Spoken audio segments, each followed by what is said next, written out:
Welcome back to another Micro Soldering Wednesday. My name is Derek, and today we're going to be taking a look at this PS5 HDMI. These HDMIs get damaged fairly easily, and I'm going to show you a way that we can fix them easily too. Let's get into the video.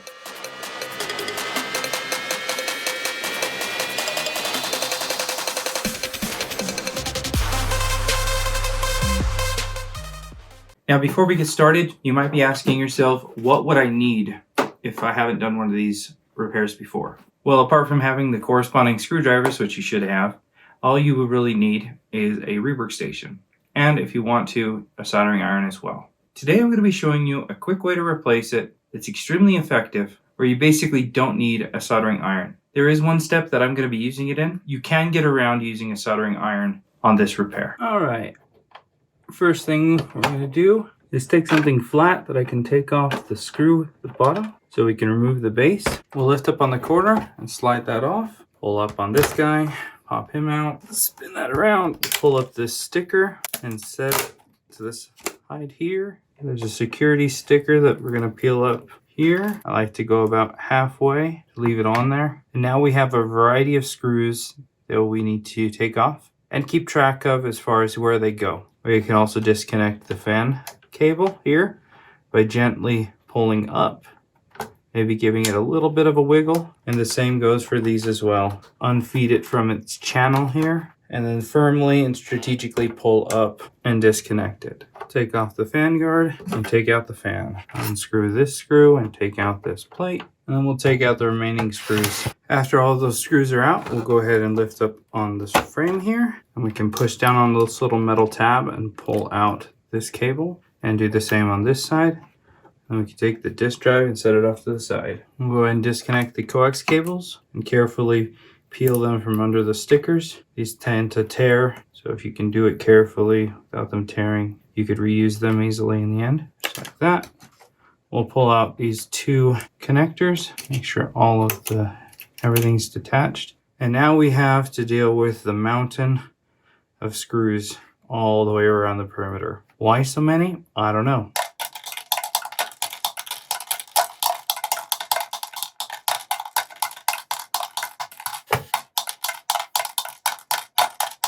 Now that that's over, we can carefully lift up this shield and it'll pop away just like that. Then we can take out these two regular Phillips screws, lift that out, lift this guy out, and then the same goes for right here. We'll push down the metal so we can slide out this big connector. And depending on the model, you might have more screws that are on the board holding it down, so look out for those. Next, we'll slowly lift on the board here, letting it let go by itself. Eventually, it'll pop out. The power supply connects over here with these two silver solder joints, two prongs that go down, so there will be a lot of resistance in that corner.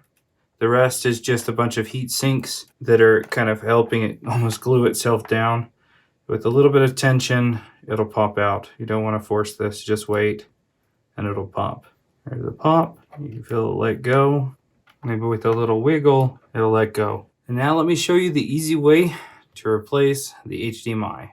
All right, so this is the part where we're going to get out our new HDMI. As you can see, we've got a nice row of pins there. We'll peel this off, take it out. And the step that I'm going to do, you don't have to do. I'm going to tin up all of these pins. So I have this little clamping device here, and I'm going to stick it in just to kind of hold it for me. We'll clamp it on down, get back into focus here. And I've got some 183 solder paste. I'm going to show you two different ways to do it. The first way is just to deposit a little bit of solder paste onto the ends, like that. Take soldering iron, and we're going to just go and rub them all down like that. Or you could just come in with some wire if you don't have the solder paste and do the same thing with the wire. I like the solder paste just because it already has flux in it. And this wire has some flux, but not always enough.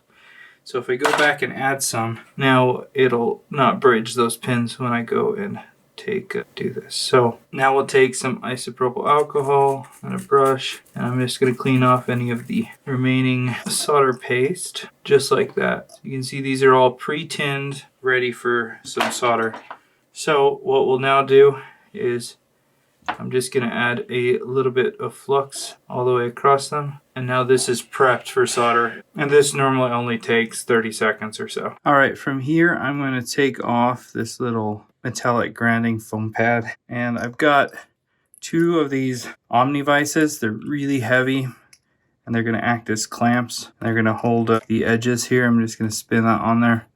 See how much weight that can hold the whole logic board. I've got a second one that I'm going to use on this side. That way I can hold this over the edge of the desk elevated. All right, so we're going to turn our rework station on. I've got the new HDMI ready to go. We'll just come under it and we're going to warm up the entire area. This logic board has a high thermal mass, which means it's going to want to suck away the heat real quick. And we're also going to want to have some flux. So we'll wait for this to get nice and hot. And as soon as it's up to temperature, this will come right off. Go ahead and add a little bit of flux.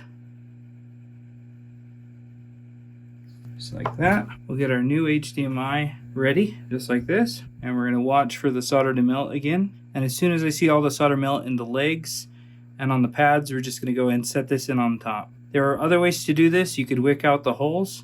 There, all the solder is liquid, so we'll go ahead and stick this on.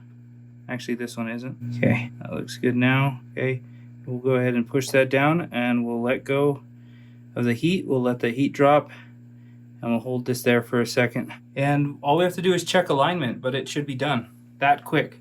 All right, so taking a look at that, it's lined up perfectly. I'm just going to take a little bit of isopropyl alcohol. We can clean off some of that flux. All right, so let's take a look now. Nice and solid. I like what I'm seeing. We can go in and you can even just nudge the pins. These pins move pretty freely if they're not soldered. Just take the time to nudge each one. Yeah, they all look really good. You can also test them with a multimeter if you really want to. And what's really nice about doing it in this process is we don't have to worry about wicking out the through holes for the legs or replacing the factory solder. You don't get a mess of flux everywhere. Nice, quick, easy job with some nice solid legs as well. Isn't that beautiful? Let me know what you think in the comments below.